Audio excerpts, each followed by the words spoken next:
Will the B-52 Stratofortress fly forever? It certainly seems realistic that the time-tested Vietnam-era bomber could serve for as long as 100 years, given the scope and reach of long-standing upgrades to the platform.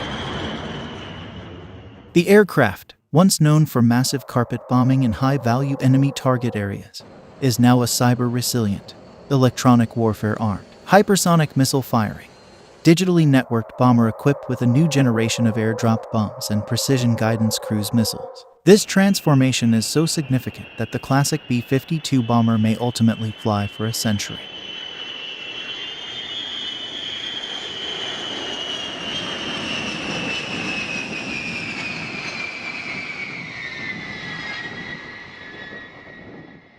The multifaceted upgrade program is based upon the fundamental premise that the decades-old airframes themselves are sturdy, strong, and extremely viable moving into the future. Some reinforcement and maintenance are crucial for the structures, but Air Force weapons developers say they have withstood the test of time. Apart from the airframes, today's B-52 bomber is an altogether different aircraft than it was at its inception, given the massive and comprehensive scope of the upgrades. The B-52 is equipped with an entirely modern, cutting-edge and forward-looking series of new technologies intended to catapult the plane into the modern threat environment. The upgrades have spanned decades and encompass such a wide sphere of systems and technologies there are almost too many to cite.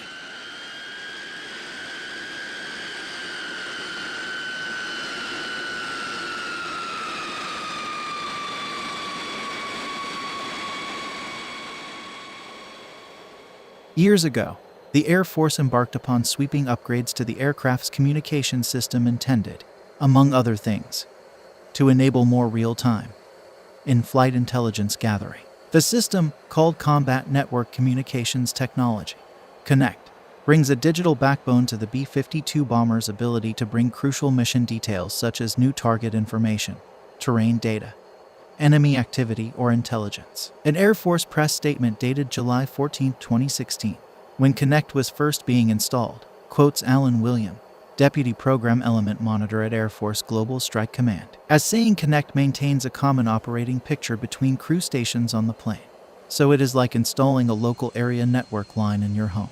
All the screens in the plane are wired to pick up the same channel. With CONNECT, pilot crews do not need to solely rely upon pre-programmed targeting and mission information, but can rather receive crucial real-time updates en route to targets and adjust to changing threat circumstances. Of course, the B-52 bomber is also being re-engined, a significant performance enhancement to the aircraft. The most substantial or impactful upgrade, however, may be the multi-year transition to a new internal weapons bay for the B-52 bomber, an adjustment that greatly expands the weapons carrying capacity of the platform.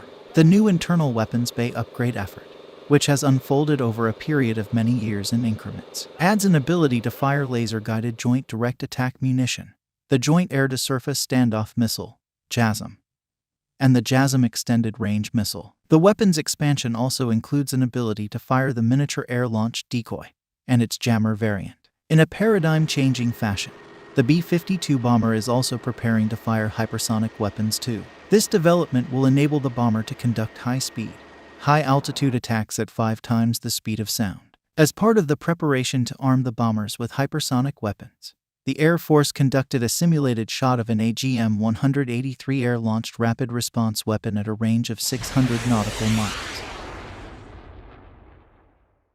There have been plenty of films, many that star Sylvester Stallone or Arnold Schwarzenegger, that tell of a retired and aging veteran called back to military service. Yet in reality, it probably doesn't happen all that much. However, it isn't that uncommon for older military hardware to return to service after being mothballed or sent out to the not-so-proverbial pasture. In the case of military aircraft, there is the Boneyard, located at Davis-Monthan Air Force Base, where retired aircraft are in fact preserved for such occasions. This month, Minot Air Force Base, North Dakota, announced that a once-retired B-52 will soon be back in action and flying high again. The strategic bomber, nicknamed Wise Guy, has been brought back from retirement and resurrected for service at the base.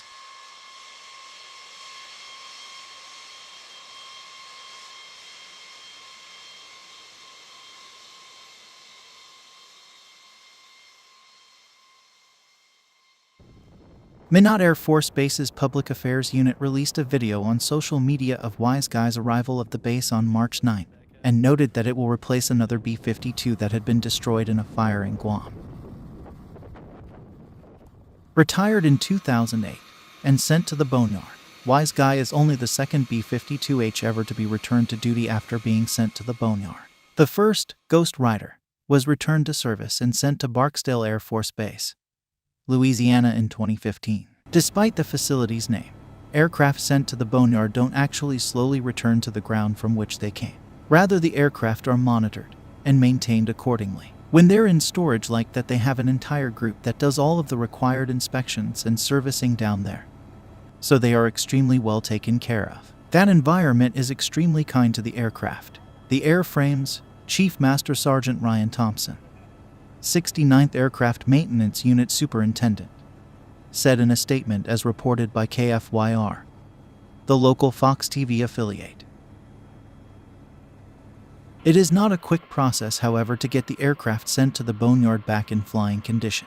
It doesn't help matters that Wise Guy, which was produced in 1960, is far older than the crews that will be flying the old Warbird. It already had more than 17,000 flight hours in addition to the decade it spent in the desert.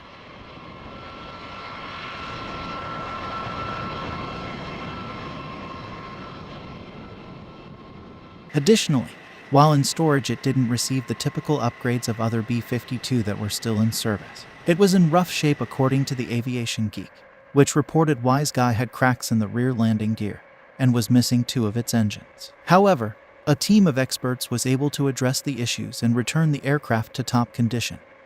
And throughout the efforts, there were teams of 13 to 20 maintainers working on it at various times. The Air Force reported that Wise Guy began its regeneration process in 2019 with the 309th Aerospace Maintenance and Regeneration Group at the Aircraft Maintenance and Regeneration Center, Davis-Monthan Air Force Base, before being flown to Barksdale Air Force Base for additional repairs. It then went to Tinker Air Force Base, Oklahoma last spring for additional depot maintenance. With its arrival at Minot, the aircraft will receive a few more final tweaks over the next few weeks and then it will be mission ready. It's a great day just seeing her back, added Thompson. She was a great aircraft when we were working on her down at the Aircraft Maintenance and Regeneration Center.